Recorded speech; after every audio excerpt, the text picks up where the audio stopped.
میگه سیستم ربویه. بعد 50 سال پیش این کتاب اقتصادونای شهید صدر رو ترجمه کرده. بدبختی ما این نیست که تو دانشگاه ما مشکل اینجوری داریم، تو حوزه هم همین مشکل رو داریم. یعنی ببینید فرد 50 سال پیش کتاب اقتصادونای شهید صدر رو ترجمه کرده، فرق مانی از کارنسی رو نمیدونه. این چی نوشته؟ نوشته که رفتم به وزیر اقتصاد گفتم که آقای وزیر اقتصاد کی گفته ربا داریم؟ با توجه به تورم 40% اگر بنده پارسال به شما 1 میلیون تومان قرض دادم، امسال نباید به بنده 1 میلیون تومان بدید، امسال باید 1,400,000 تومان بدهید. وقتی تورم 40% است، شما اگر به بنده 10 میلیون تومان قرض دهید، بگویید سال دیگر 30% از شما سود میخواهم، باز هم کم است، پول واقعی را نگرفته اید. من به سیستم بانکی اشکال داشتم، چرا میگویید که به سپرده ها سود تعلق میگیرد؟ گفتم شما به چه کسی را دارید مسخره میکنید؟ آقای طیب‌نیا گفت حاج آقا من با شما هم عقیده‌ام، همین است که شما میگویید، خب برو حرف بزن، برو به مردم بگو. بیا این فقهای ما، اون آقای طیب‌نیا هم اقتصاددانه. یعنی آقای اقتصاددان ما که استاد دانشگاه تهرانه فرق مانی از کارنسی رو نمیدونه که بگه آقای حاج آقا تو حوزه علمی معنی فرق مانی از کارنسی رو نمیدونی. امام مشکل رو حل کرده. امام در 1163 32 سال پیش امام یه جمله داره، بعد از اینکه میفرماد اگر در بانک ما ربا بماند جمهوری ما اسلامی نیست، میفرماد پول نباید کار کند. اساس تعریف پول میشه این، پول نباید کار کنه جواب. اگر پول کار کنه در اسلام حرامه، حکم حکومتیه دیگه. امام فقیه بوده دیگه، 600 تا مثل اینا رو میذاشه تو جیب کوچیکش. جمله امام اینه، حالا اینکه پول نباید کار بکنه، این حکم حکومتی. همه با همینو گذاشتن این زمین. آقا خدا میدونه اونایی که این حرفا رو شنیدن اون روز گذاشتن زمین و اینایی که بعدن رهبری رفته بود قم این حرفا رو زد گذاشتن زمین و اینایی که تو این سری از این حرفا میزنن، از این توجیهات میکنن. چقدر مجله لیبرال کذایی عاشق علمای قم عکسشون رو جلد میزنه و رد مظالم پول در ربای بانکی. چقدر مجله لیبرال کذایی عاشق علمای قم عکسشون رو جلد میزنه و رد مظالم پول در ربای بانکی.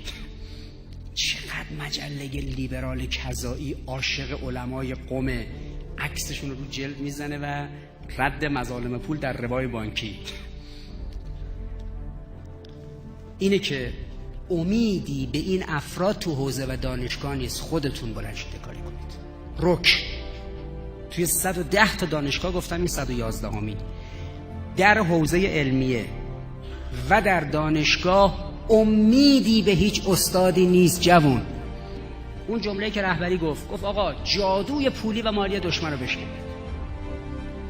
3 هفته پیش جوادی آمولی سر جلسه درس خارجش از بس به همه تو این مملکت گفت سیستم بانکی ربویه، کسی گوش نکردن بغض کرده بود، بغض تو گلوش ترکید، همه خبرگزاریان زدن. تلویزیون مبلغ ربای ما بحثای تفسیر قرآن رو پخش میکنه، کسی نمیدونه. ولی این صحنه رو اگه وجودش داره پخش کنه، آقا یه مرجع تقلید 85 ساله که 40 خورده جلد مثلا تفسیر تسلیمشه، بابا به 1001 دلیل گفته بابا این سیستم ربویه. بعد فکر میکنید معاون یکی از بانک‌ها چی گفت فرداش؟ مراجع تقلید تحت تاثیر عوامن، نفر به نفرشون وحشت میکنن من روی پرده نشون میدم تو دانشگاه ها که اقتصاد جهان دچار بدهیه، وحشت دارن. بهشون گفتم که یا عین شکستن همون قضیه بوته، یا علم جدید تولید میکنید، حرف جدید تولید میکنید، یا اینکه ما اون ارباب بزرگ رو میزنیم حساب کار مردم اینجا دستشون بیاد. مراقب باشید سر کلاس بهتون چی درس میدن، عمرتون رو هدر ندید.